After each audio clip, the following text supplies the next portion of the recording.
Yeah, we're back live, and it's still Alija Adebowale. This is New Systems Sport, of course, on our Band Radio Scope, on our YouTube channel, and of course, any podcast that you can think of, whether it's Spotify, Apple Podcasts, anything you can think of, even on Twitch, we're there.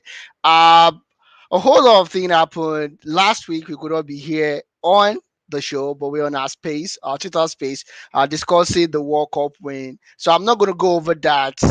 Congratulations to the Argentines. Much has been said about a lot of things, but when I get to the football section of that, I could possibly be touching one or two things about that. But where do we start from? Of course, we start from other sports where we have whole lot of basketball news for you guys. And it has been, I would say, a terrific one, depending on which side you choose. AD out as usual for the Lakers. We saw what he has been doing. We'll touch a little bit of the stats. See what Ja Morant has been up to. Ja Morant said the East. The West needs to pass through the Grizzlies. That is just trash talking. I know people have talked down on Ja Morant for what he said, but I feel it's just a little bit of hype for the guys on his team. I heard a couple of people talking about it. Shannon Sharper talking about it, saying the whole team has been a little bit over aggressive, overtly with what their talents actually do portray. I don't believe so. But it's not because I like Ja. It's simply because I feel it's just a way to psych themselves up for things that are to come ahead of them. They are not doing very badly in the West. They are where they are supposed to be, which I feel is just one of those things. They would eventually, when the how they say it again. But when it eventually happens, when it actually occurs, you would see who the real Grizzlies are when they have to face the big boys from the West. But anyways, we'll start with Jason Tatum. This that was just a side one. We'll start with Jason Tatum today. Jason is saying he now understands what it takes to win the championship with the Celtics. Last season they had a very good run running through the Milwaukee, uh, running through the nets until they actually got to their final nemesis at the final of the NBA last season, which by game 6 against the Golden State Warriors, JC said it was totally tired. Like he could not feel his leg at the point again, and should be told, he carried the Celtics through the series up onto the final against the Golden State Warriors. I don't know, even if he wasn't tired, the other guys who need to come up. I know Jalen Brown did what he had to do last season, Marcus Smart as well, and the host of other guys. But sometimes it's just not enough when you meet a crazy, well organized team like the Golden State Warriors, and with the way Steph Curry was playing last season, it was totally unstoppable, should be told. So I don't know what Jason needs to do, but now he's saying he needs to a little bit manage himself better, and if he could get the management better, then you'll be able to see something more from him. And away from that, James Harden is coming out to say when he's okay. According to sources, actually, he hasn't come out himself to say it, but according to sources, it's out there now that James Harden could actually move back to the Houston Rockets at the end of his contract in July. But I'm wondering, this is a guy that came out in the middle of the way to say he is one of the people that changed the world of basketball. I don't doubt it. This is an MVP during regular season over and over again. We understand what he knows, what he can do precedes whatever it is that is being touted around in the NBA right now. Like he's not good enough.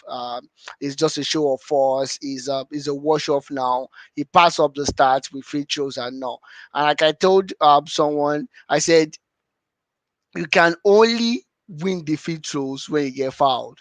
So he's not piling up the stats. It's just what it is, and he has shown over the years. He's the third time all time goal scorer on the 3 pointers behind Steph Curry, of course, and Ray Allen. So it just goes to show you what this man is capable of doing. The only thing that is lacking, that lacks for you said it, is that ring. And honestly, I don't think he's going to be winning that anytime soon with the 76ers. But let's see. Fingers crossed. Nobody knew Milwaukee would do it the year they did it. Everything just fell in place for them, and they did it. Like they were saying in the NBA, if not because of the big foot of Kevin Durant, probably Milwaukee wouldn't have been the champions. So if things work out, they have a solid team. PJ Tucker, Joel Embiid, Max Tyrese, and a host of others. They are not doing badly, if you ask me. In the Eastern series, or in the Eastern Conference, they're not doing badly. They pretty could go ahead and pose big threat to anybody that they meet on their own day. So, but honestly, I don't think they will win the title. I don't think so. All things being equal, they won't win the title. But let's see. Let me know what your opinion is, if you think the 76ers can actually do James Harden good. Now, thinking about it, maybe James should have left the Brooklyn Nets, and we've seen it now that KD was right when he pushed for that trade at the start of the season, that Steve Nash needed to go. You've seen how the Brooklyn Nets plays these days with their new coach. No loss. Sorry, 4 losses in the past 18 games or thereabouts. They totally killed the Golden State Warriors, which I'll get to in a moment. Over the course of the week, at a point they led by 40 whooping points after the first half, which I don't know. I don't know. That's the According to stats, that was the third time it's happening in the history of the NBA. So maybe if James has stayed with the Brooklyn Nets, his shot would have been better as against what he has right now with the 76ers. Let me know what you think in the comment below, and tell me if you feel James had a better chance with the 76ers or with the Brooklyn Nets at the state. And now, more trouble in paradise for the Golden State Warriors. Our homeboy, the guy that everybody loves. I love him actually. Steph Curry is going to be out for 42 weeks. And since they lost Steph on Christmas Day, Christmas Day, they lost against the Grizzlies, the Memphis Grizzlies. They've lost against the Brooklyn Nets. They've lost practically all games that they played, apart from the one against the Toronto Raptors. Uh, it's been crazy, honestly, for the Golden State Warriors. And losing Steph Curry for another additional 2 weeks, it's going to be a real exposure for them. Bad one, negative exposure for them, as a matter of fact. And this is about time that those boys, and I'm sorry to use that word, for the lack of better choice of word, that's why I'm using those boys. The guys need to step up the plates.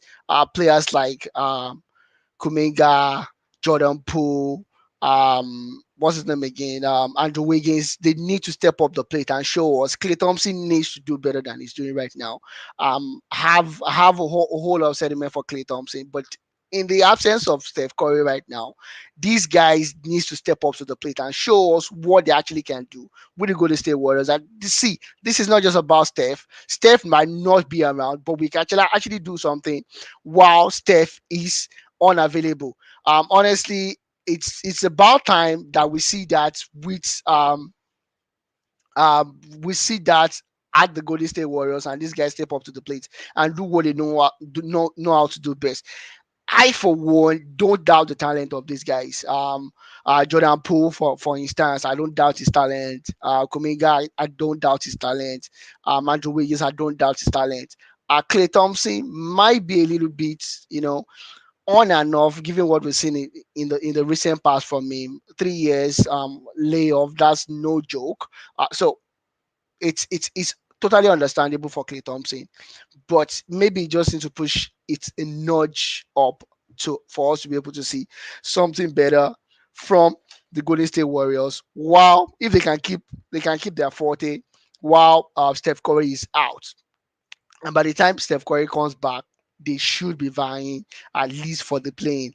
Because As things stands today, it's not looking good for the Golden State Warriors.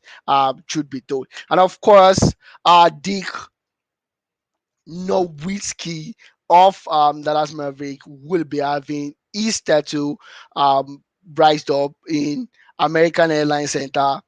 This is a guy that is a six on the All NBA scorer champion charts, and of course, his jersey was retired last season, but now a statue is going to be upheld and held up for him at the American Airlines Center in Dallas. This is a good one for a guy that has won championship, a guy that has done it, seen it or done it all for the Dallas Mavericks. We're going to break right now. When we come back, no, just before we go on a quick break, we still have to do like a little bit of stats of the NBA stats currently on the offensive side. In the regular season, we have Joel Embiid leading with 33 points per game. Luka Doncic with 32 points. 32.8 right now. Shea Gillius and Alexander of the Oakland OKC with 31.6 points per game. Giannis, of course, you expect Giannis, who happens to be, depending on what side of the league you are on or what side of the team you are on, Giannis to some is the best player right now in the NBA with 31.4 points.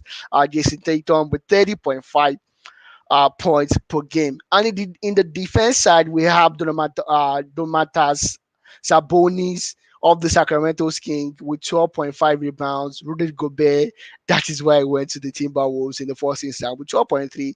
And the surprise one would be Anthony Davis, given the injury that he had across over the course of the season. He's still on the top in the top three for the defensive leaders with 12.1 rebound. That is whooping for me if you ask me. Clint Capella of the ATL Hawks with 11.9 rebound, and not surprising, I have Giannis at the fifth one with 11.3, and for the assists we have Tyrese Haliburton with Indiana Pacers. They've been doing pretty well for themselves as well. 10.5 assists per game. To Young, who is being touted, could be traded out of the could ask for a trade out of the Atlantic ATL Hawks, Atlanta Hawks by the end of the season or when the trade season opens. Is with 9.9 assists per game. Nikola Jokic with 9.3. Luka Doncic with 8.7, and of course Yamurant with 7.9. On the blocks, we have Brook Lopez of the Milwaukee 2.6 per game. Nate Clarkson, who most people are not eyeing, the only big center forward that we have, center that we have for the only big center that we have for the Brooklyn Nets with 2.3 block per game. Antonio Davis with 2.1. Of course, Martona of the Indianapolis with 2.1, and of course, Walker Kessler of the Utah Jazz with 1.9. And all the 3 pointers, would you expect to gain? We have Steph Curry of the Golden State Warriors with 5.0. Damian Lillard, as expected, of the Portland Blazers, 4.1. He actually became, over the course of the week, he became the highest scorer in the history of the Portland the Trailblazers. He has 4.1 3-pointer per game, and of course, Lamelo Ball, that's my boy, with the Charlotte Hornets with 4.3. He hasn't been so consistent in the course of the season because of injury as well. Alfred Simmons of the Portland 3.9. Donovan Mitchell of the Clevelands with 3.9. Just to round up um the start from the NBA so far this season. All-Star voting is out for the fans. The All-Star game is not going to happen until February, but you can start with your early voting. I have mine already, but I'm going to vote over again as more people they convince me. Right now, Nikola Jokic is not so convincing for me. So I'm sticking with Luka Doncic for now. Maybe things will change in the near future. We'll go on a short break right now. When we come back, we'll be talking about football, and football alone.